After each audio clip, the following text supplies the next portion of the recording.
ଓଡ଼ିଆ ରୀତିକାବ୍ୟାନୁଭୂତି ସୁଧୀ ଶ୍ରୋତା ବନ୍ଧୁମାନଙ୍କୁ ମୋର ନମସ୍କାର।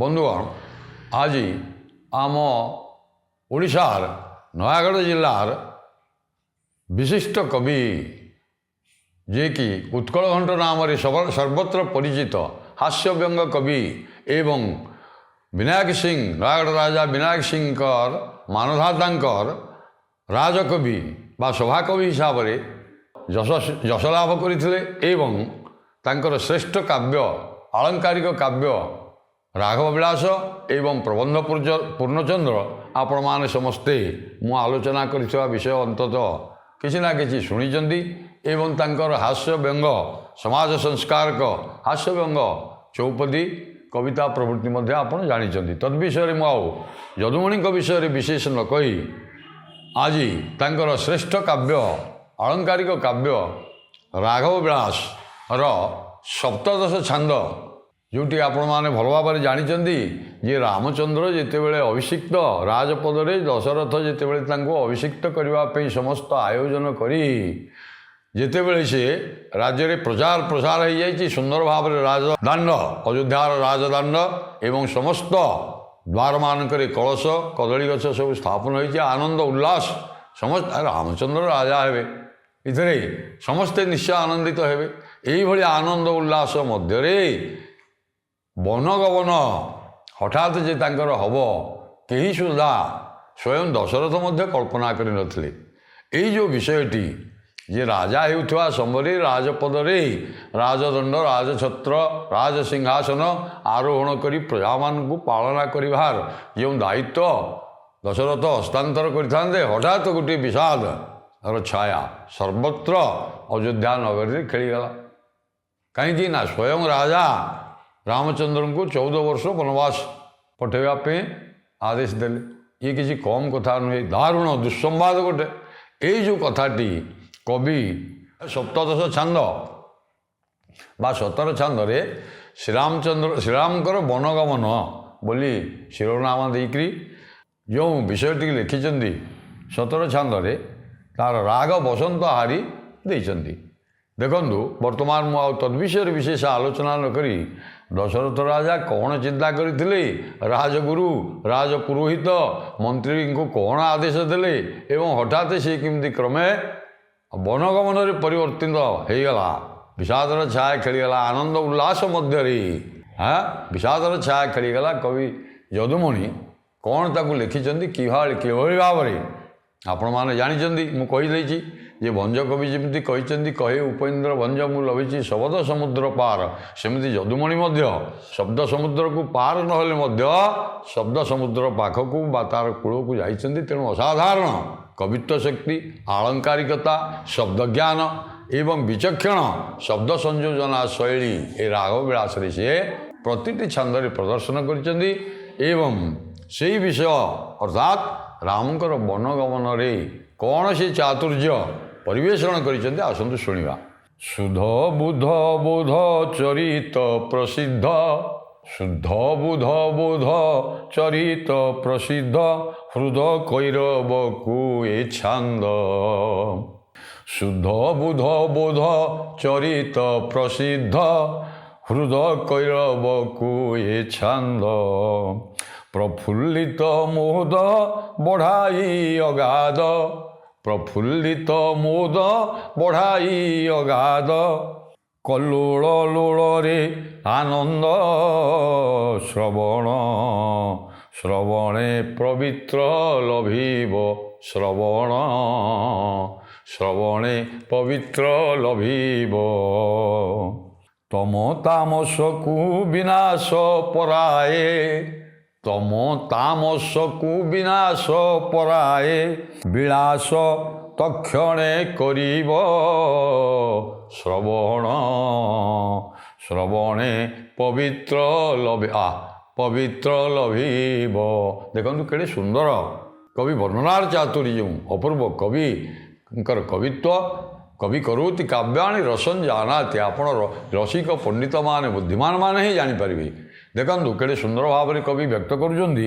ଶୁଦ୍ଧ ବୋଧ, ଶୁଦ୍ଧ ପବିତ୍ର ଏ ଛାନ୍ଦ, ये छांदटी मु जो सप्तदश छांदटी वर्णना रामचंद्र कथा वर्णना हो भगवान रामचंद्र वन को जाऊँगी तेणु ये कथाटी शुणिले आपणकर मानकर समस्त बोध हो ये छांद प्रकृत में पवित्र छांद एवं बुध जी बुद्धि ज्ञानी माने बुध पंडित ज्ञानी चरित ये चरित मु जहाँ वर्णना करुच्ची 17 छांदे ये चरितटी प्रसिद्धि लाभ करी कहीं ना हृदय कैरव को ये छांद आनंद दब हृदय रूपक कैरव बोले कई फूल आज्ञा हृदय कमल आम कहे पद्म एवं हृदय को कवि कई फूल सांगे तुलना कर हृदय आनंद करमी ना चंद्रजोत्सना पड़े जमी कई फूलटी आनंद कई फूल चंद्रजोत्सना पड़े जमी सी प्रस्फुटित विकसित हुए आपण हृदय रूपक कैरव को सी कल्लोल अत्यंत आनंद दब एणु कवि कहते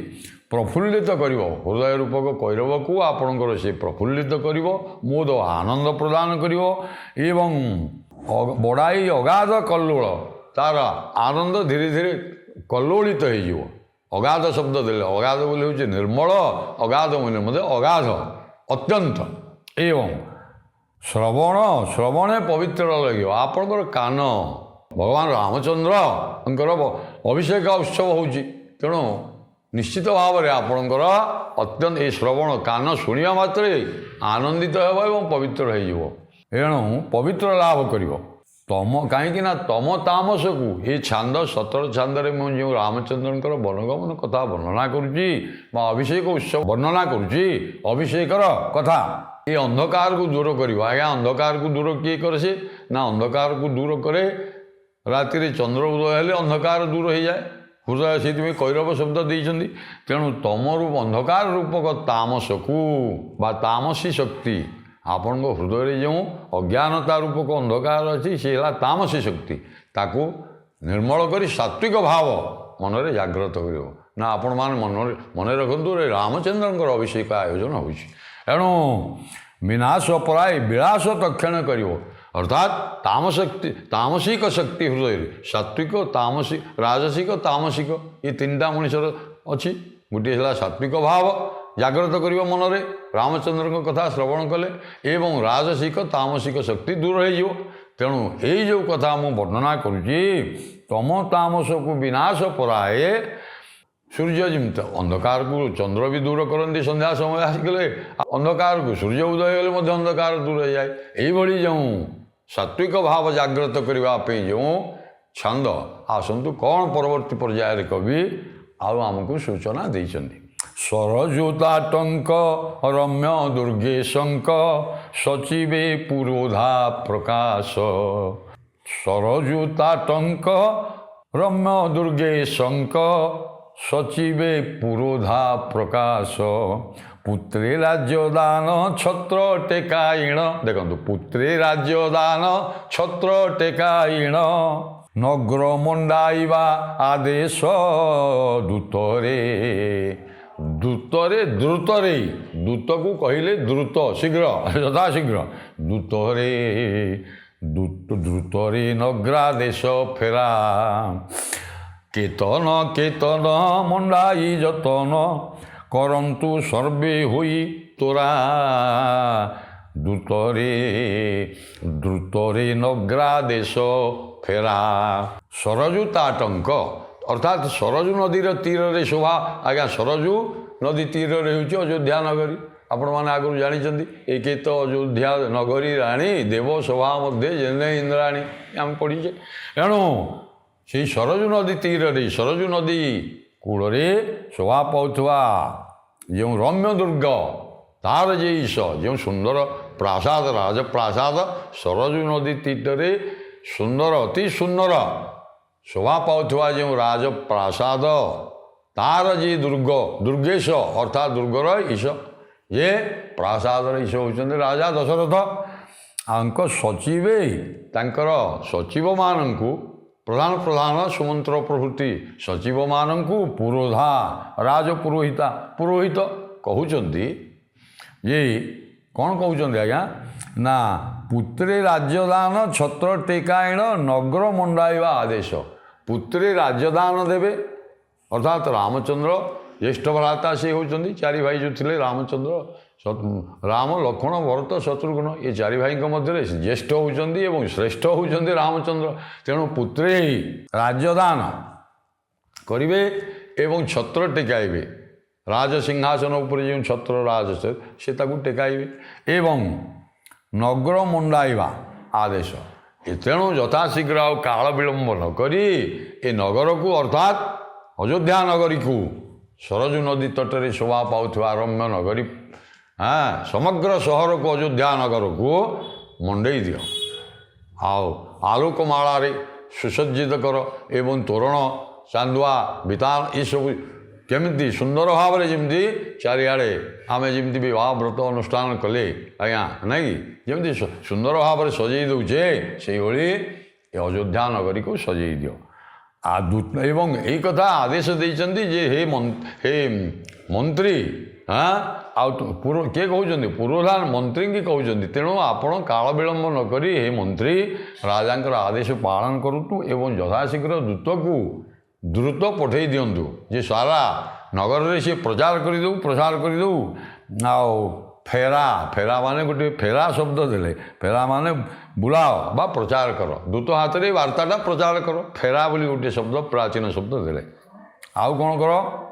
କୀର୍ତ୍ତନ ମଣ୍ଡାଇ ଯତନରେ ସୁଯତ୍ନରେ ଆଉ ତାଙ୍କର ଦ୍ୱାରମାନଙ୍କରେ ଗୃହ, କୀର୍ତ୍ତନ ବୋଇଲେ ଆଜ୍ଞା ଘର ଗୃହ, ଆଉ କୀର୍ତ୍ତନ ବୋଇଲେ ପତାକା। ଘର ଆଗରେ ସବୁ ପତାକା ବାଉଁଶରେ ପୋତି ଦେଇକରି ପତାକା ସବୁ ଉଡ଼େଇବେ। କୀର୍ତ୍ତନ ମୁଣ୍ଡାଇ ଯତନ କରନ୍ତୁ ସର୍ବେ ହୋଇ ତୋରା। ଘର ଆଗରେ ଗୃହ, କୀର୍ତ୍ତନ ବୋଇଲେ ଗୃହ ଆଗରେ କୀର୍ତ୍ତନ ପତାକା ସମସ୍ତେ ଉଡ଼ିବ ସମସ୍ତଙ୍କର। ସମଗ୍ର ଅଯୋଧ୍ୟା ନଗରୀରେ ଯେତେ ଘର ଅଛି ଦେଖନ୍ତୁ, ସାହି ଭିତରେ ଗଳି କନ୍ଦି ବଗେରେ ଯେତେ ଅଛି ଘର ଦ୍ୱାରା ସମସ୍ତ ଶୋଭା ପାଇବ ପତାକା। ଏବଂ ସର୍ବେ ତୋରା ହୋଇକରି ଏହା କରନ୍ତୁ। ଏକ ତ ହୃଦୟ ନିର୍ମଳ ପବିତ୍ର ସାତ୍ଵିକ ଭାବରେ ସମସ୍ତେ ତୋରା ସଫା ସୁତରା ହେଇକରି ଭଲ। ଆଉ ଆମେ ଯେମିତି କହୁଛେ ବେଶ ପୋଷାକ ଗୋଟେ ଉତ୍ସବର ଆୟୋଜନ ଯେତେବେଳେ ହେଉଛି ଆଉ ଆଜ୍ଞା ଭଲ ଭାବରେ ବେଶ ବା ସାଜସଜ୍ଜା ନିଜକୁ କରିଥାନ୍ତୁ। ପରିଷ୍କାର ପରିଚ୍ଛନ୍ନ ବେଶ ପୋଷାକ ପରିଧାନ କରନ୍ତୁ। ଘର ନିର୍ମଳ, ଦାଣ୍ଡ ଘର ଦ୍ୱାରରେ ଆଉ ଗୃହ ଆଗରେ ପତାକା ଏସବୁ ବାନ୍ଧି ଦିଅନ୍ତୁ। ଆଉ କ'ଣ କବି କହୁଛନ୍ତି ଦେଖନ୍ତୁ। ନଗ୍ରାଧିପ ବାଣୀ ଶୁଣି ତତକ୍ଷଣି ଭଣି ନଗ୍ରେ ବ୍ୟଗ୍ରେ ଫେରାଇ। ନଗ୍ରାଧିପ ବାଣୀ ଶୁଣି ତତକ୍ଷଣି ଭଣି ନଗ୍ରେ ବ୍ୟଗ୍ରେ ଫେରାଇ। ଜନକ ପାଳକ ଆଦେଶ ଜନକ ପାଳକ ଆଦେଶ ଜନକ ପୁର ପ୍ରଚୁରରେ ମଣ୍ଡାଇ। ଆନନ୍ଦେ ପୁର ନାସାଗ୍ରରେ ଯୁଗଳେ। ଆନନ୍ଦେ ପୁର ନାସାଗ୍ରରେ ଯୁଗଳେ ଶବ୍ଦ ଦେଲେ। ପୁରର ନାସାଗ୍ର ଦ୍ୱାର, ନାସାଗ୍ର ମାନେ ହେଉଛି ଦ୍ୱାର ବନ୍ଧ ଆଗରେ ଅର୍ଥାତ୍ ଦାଣ୍ଡ ପିଣ୍ଡାର ଆଗରେ। ନାସାଗ୍ରରେ ଯୁଗଳେ, ଯୁଗଳ ଶବ୍ଦରେ ଦୁଇଟି। କ'ଣ ନା ସରିତେଶ ପୟ ପାନୀୟ ଜନକ। ସରିତେଶ ପୟ ପାନୀୟ ଜନକ ସ୍ଥିର ପୂର୍ଣ୍ଣ କରି କମଳେ। ଆନନ୍ଦେ ପୁର ନାସାଗ୍ରରେ ଯୁଗଳେ। ନଗ୍ରାଧିପ ବାଣୀ ଶୁଣି, ନଗ୍ରାଧିପ ଯେ ରାଜା ଦଶରଥଙ୍କର ବାଣୀ, ନଗରର ଅଧିପ ଆଉ ଅଯୋଧ୍ୟାର ରାଜା, ନଗର ବୋଲେ ରାଜା ଦଶରଥଙ୍କର ବାଣୀ ଶୁଣିଲେ ଯେତେବେଳେ ମନ୍ତ୍ରୀ ଆଜ୍ଞା ତତ୍କ୍ଷଣାତ୍ ସମଗ୍ର ଅଯୋଧ୍ୟା ନଗରୀରେ ଦୂତ ହାତରେ ମନ୍ତ୍ରୀ ଖବର ଦେଲେ। ଦୂତ ଆଜ୍ଞା ସାଙ୍ଗେ ଚାହିଁକିରି ରହିଛନ୍ତି। ରାଜା ଦଶରଥଙ୍କର ଦୂତ ରାମଚନ୍ଦ୍ରଙ୍କର ଯେତେବେଳେ ଅଭିଷିକ୍ତ ହେବ ସେମାନେ ମଧ୍ୟ ଅତ୍ୟନ୍ତ ଆନନ୍ଦିତ ହୋଇଛନ୍ତି। ଖବର ପାଇବା କ୍ଷଣେ ବିଜୁଳି ବେଗରେ, ଆମେ କହୁନେ ବିଜୁଳି ବେଗରେ ଆଜ୍ଞା ଖବରକୁ ପ୍ରଚାର କରିଦେଲେ। ଏବଂ ଆଉ କ'ଣ କଲେ? ଭଣି ନଗ୍ରେ ବ୍ୟଗ୍ରେ ଫେରାଇ ଅର୍ଥାତ୍ ବାର୍ତ୍ତାକୁ ପ୍ରଚାର କରିଦେଲେ। ଜନକ ପାଳକ ଅର୍ଥାତ୍ ଯିଏ ଜନକ ବା ଜନମାନଙ୍କର ପାଳନକର୍ତ୍ତା, ସିଏ ଜନମାନଙ୍କୁ ଆଦେଶ ଦେଲେ ଆଉ ପୁର ପ୍ରଚୁରରେ ମଣ୍ଡାଇ ଏ କଥା କହିଛନ୍ତି। ତେଣୁ ରାଜାଙ୍କର କଥାକୁ କିଏ ବା କାଟିଦେବା ଆଜ୍ଞା? ସମସ୍ତେ ଆନନ୍ଦରେ ସାଜସଜ୍ଜା କରେଇଦେଲେ।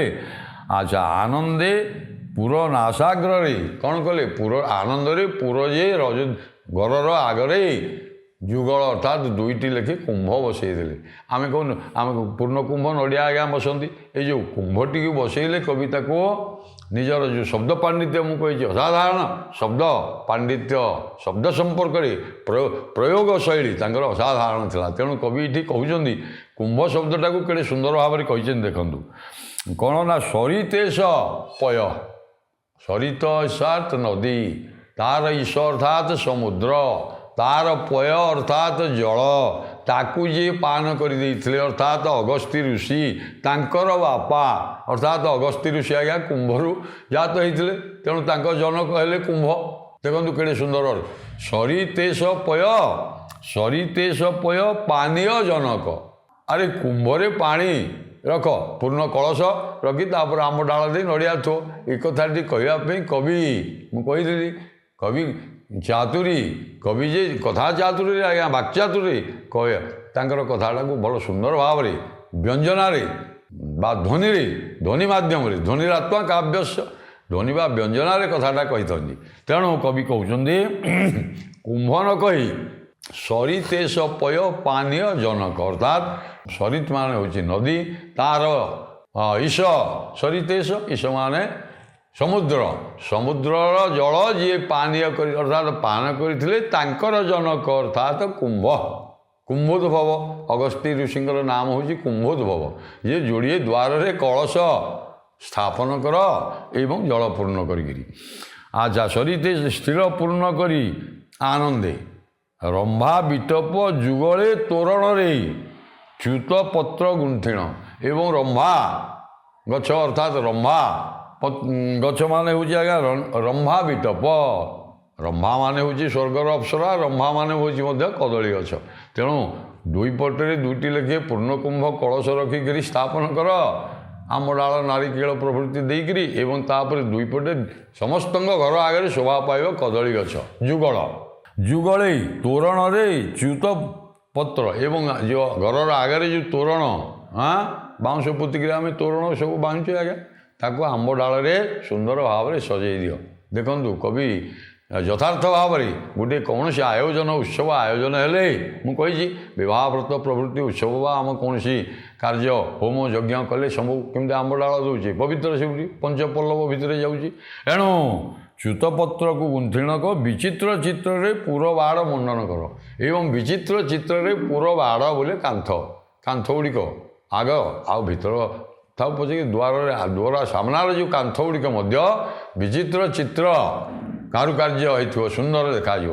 କାହିଁକିନା ରାମଚନ୍ଦ୍ରଙ୍କର ଯେତେବେଳେ ଅଭିଷେକ ଉତ୍ସବ ଆୟୋଜନ ହେଉଛି, ବିଭିନ୍ନ ଦେଶର ରାଜାମାନେ ସବୁ ଆସିବେ, ନାଇଁ ଅଙ୍ଗ ବଙ୍ଗ କଳିଙ୍ଗ ମଗଧ କୌଶଳ ଇତ୍ୟାଦି ରାଜାମାନେ ସବୁ କେତେ ରାଜା ଆସିବେ ନା, ସେମାନେ ସବୁ ନିମନ୍ତ୍ରିତ ହେଇକି ଆମନ୍ତ୍ରିତ ହେଇକି ଆସିବେ ନା, ସେମାନେ ଦେଖିବେ ହଉ କେଡ଼େ ସୁନ୍ଦର ଭାବରେ ଏ ନଗରଟି ସଜା ହେଇଛି, ସେମାନେ ମଧ୍ୟ ଆନନ୍ଦିତ ହେବେ। ତେଣୁ ଯଥାର୍ଥ ଭାବରେ ଅତ୍ୟନ୍ତ ଆନନ୍ଦ ମନରେ ଏହି ଶୁଭ କାର୍ଯ୍ୟରେ ଏସବୁକୁ କର।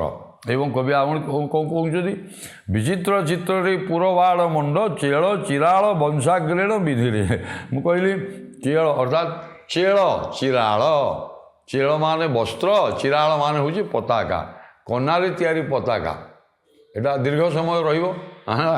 ଏବଂ ବଂଶାଗ୍ରେଣ ବାଉଁଶର ଅଗ୍ରଭାଗରେ ପତାକା ସବୁ ମଣ୍ଡି ଦିଏ। ଆଗରୁ ତ କହିଛନ୍ତି ପତାକା ବାନ୍ଧ, କେତନ, କେତନ ଆଗରେ କେତନ, ଏବେ ମଧ୍ୟ ତାକୁ ଆଉ ଥରେ ପୁନର୍ବାର କବି କହିଦେଉଛନ୍ତି। ଆଚ୍ଛା ପୁଣି କ'ଣ କରିବା ପାଇଁ କହୁଛନ୍ତି, ରାତ୍ରାନ୍ତେ ଭୂପତି ତନୁ ଯେ ଭୂପତି କରିବାରେ ଇଚ୍ଛା ବଳାଇ ବିଧିରେ। ରାତ୍ରାନ୍ତେ ଅର୍ଥାତ୍ ପୁଣି ମନ୍ତ୍ରୀଙ୍କ ଆଦେଶ ହେଇଛି, ଦୂତ ଏଗୁଡ଼ିକ ବାର୍ତ୍ତା ପ୍ରଚାର କରୁଛି, ହେ ଭାଇ ଆପଣମାନେ ଘରର ସମସ୍ତଙ୍କ ଗୃହ କର୍ତ୍ତାମାନଙ୍କୁ ସେ କହିଦେଉଛନ୍ତି, ରାତ୍ରାନ୍ତେ ରାତି ପାଇଲେ ଭୂପତି ହେବେ ତନୁଜ, ତାଙ୍କର ପୁତ୍ର ଯେ ରାମଚନ୍ଦ୍ର ରାଜା ହେବେ। ତେଣୁ ଆଉ କାଳ ବିଳମ୍ବରେ ରାତାରାତ ଆମେ କହୁଛେ ନା, ଆରେ କାର୍ଯ୍ୟ ରାତାରାତ ସମାପନ କରିଦିଅ, କରିବାରେ ଇଚ୍ଛା ବଳେଇଛନ୍ତି। ଦଶରଥ ଇଚ୍ଛା କରିଛନ୍ତି ରାତି ପାଇଲେ ସକାଳ ହେଲେ ଅଭିଷେକ ଆୟୋଜନ ରାମଚନ୍ଦ୍ରଙ୍କର ହେବ। ତେଣୁ ଭାଇ କାଳ ବିଳମ୍ବ ନ କରି ଆପଣ ଯଥାର୍ଥରେ ଏଗୁଡ଼ିକ ସବୁ କାର୍ଯ୍ୟ କରିକିରି ସକାଳ ପାଇଲା ବେଳକୁ ଘର ଦ୍ୱାର ପବିତ୍ର ହୋଇଥିବ, ନିର୍ମଳ ମନରେ ସାତ୍ଵିକ ଭାବରେ ଭଲ ପରିଧାନ କରି ବସ୍ତ୍ର ପ୍ରଭୃତି ଆମ୍ବ ତୋରଣ ନଡ଼ିଆ କୁମ୍ଭ କଳସ ବସେଇ ଦେଇ କଦଳୀ ଗଛ ପୋତି ପତାକା ଇତ୍ୟାଦି ସଜେଇ ଦିଅ। कवि पुणी कौन कहते देखो मग्न सुलग्न बुझिण वशिष्ठ नग्रे श्रेष्ठ व्यग्रे प्रकाश क्षिति सुतापति हेबे क्षितिपति क्षिति सुतापति हेबे क्षितिपति बैरी साधने विशेष भूपाल पालक बालक राजने बाजी साजी राजी कुंभीरे अमारी बाजी साजी राजी कुंभीरे अमारी रथ यथार्थरे मुंडने भूपाल पालक बालक राजने आज्ञा कवि काव्यर माधुरीटा बा शोभा को आलंकारिक छटा शब्द संभार परिपूर्ण करी निजर भाव को व्यक्त कले रसिक पंडित माने ताको ग्रहण करते आनंद देखो केड़े सुंदर भाव में व्यक्त कर यदुमणि हाँ दशरथंकर मनर भाव एवं समस्त को कहबार जो चातुरी अति चमत्कार होती राघव विलास काव्य यापर कौन है ना एने वशिष्ठ होकर कुलगुरु ना सी मग्न सुलग्न देखी मग्न अर्थात लग्न को समय तार बेला शुभ बेला केते बेले हम सकाळ पाइले तार गोटे महांदर बेला कि अमृत बेला कि आउ कौन तार जातक अच्छी कौ समय यहाँ ठीक हम रामचंद्र को अभिषेक आयोजन एणु बुझिण वशिष्ठ सुलग्न बुझिकी नग्रे श्रेष्ठ व्यग्रे प्रकाश नग्र श्रेष्ठ किए से ना राजा दशरथ को व्यग्र अर्थात यथाशीघ्र जाकि कहले कौन कहले प्रकाश करे ना क्षिति सूतापति हेबे क्षितिपति क्षिति सूता क्षिति जे पृथ्वीर सूता पृथ्वी जात होते ना कि सीता देवी तेणु क्षिति सूता जे सीता तांकर जे पति अर्थात रामचंद्र हाँ हेबे क्षितिपति अर्थात धरित्रीर बा पृथ्वीर राजा हेबे तेणु क्षितिपति क्षितिपति क्षिति सूतापति रामचंद्र क्षितिपति राजा हेबे पृथ्वीर राजा हेबे अर्थात अयोध्या एणु बैरी साधन विशेष एवं बैरी साधन करेंगे राजा सिंहासन में बसिले बैरी अर्थात शत्रु को विनाश करेंगे आप देखो भविष्य कथा कहीदे कौन ना रावण को वध करेंगे रावणादि राक्षस मान को वध करेंगे एवं विशेष बैरी साधने विशेष भूपाल पालक बालक राजने एवं भूपाल पालक हेबे हाँ राजा हेबे बालक एवं ये सब कार्य साधन करेंगे आ रामचंद्र को तो बेसी वर्ष बयस होता ना आ तेणु बाजी साजी बाजी जी घोड़ा मान को सजई दियो एवं आपण पुणी राजा दशरथ को वशिष्ठ कथा कहते कुलगुरु तेणु जेहेतु राज सिंहासन में रामचंद्र बसवा जाऊँगी महाराज आपण यथाशीघ्र घोड़ा मान सबू सजई दिंतु हाथी मान को सब अमारी शब्द दिहला हाथी उपर जोटा बसे सेटा हाँ घोड़ा उपरे बसे माहुंत बा ताकू सहिष एवं हाथी उपरे माहुंत एमाने जो थे बसंती गदी ताकू सब अति सुंदर एवं हाथी मान को बेश कर दियो घोड़ा मान को बेश कर दियो इत्यादि रथ बाजी साजी राजी कुंभीरे अमारी कुंभी बोले हाथी ता उपरे अमारी अच्छा आउ कौन कर ना रथ यथार्थरे अर्थात रथ को मध्य सजई दियो ये आपण मैंने जानतु ये राजा मानकर साधारणतः चतुरंग बल थिले अश्वारोही गजारोही पदाती इत्यादि नहीं तेणु अश्वारोही गजारोही रथारोही पदाती तेणु एपटे गृह गृहकर्ता माने सजेबे सेपटे अश्व मान को सजई दियो एवं गजमान को सजई दियो एवं रथ मान को मध्य सजई दियो ये सब मध्य रखे कहीं ना विभिन्न देशर राजा महाराजा मैंने आसवे ना आज्ञा सभा मंडप को आने समस्त को यथास्थान रखी थे तापर से आने गुड़िक सब घोड़ा एवं सुसज्जित घोड़ा सुसज्जित हाथी एवं रथ आवश्यक पड़े सब पठे सब विराट आयोजन आज्ञा ये सब अत्यंत से कवि प्रथम कहीदे रामचंद्र आयोजन अभिषेक आयोजन उत्सव हो अत्यंत आनंद मन में आपण मैंने सतर छांद को आज्ञा शुणु तेणु परवर्ती पर्यायर यहीपरी जो अभिषेक उत्सव आयोजन होती कवि यदुमणि राघव विलास काव्यर सतर छांद आउ कौन कही अभिषेक उत्सवर हाँ विराट आयोजन विषय आ समय हेले परवर्ती पर्यायर यही सप्तदश छांद को आलोचना करवा। नमस्कार।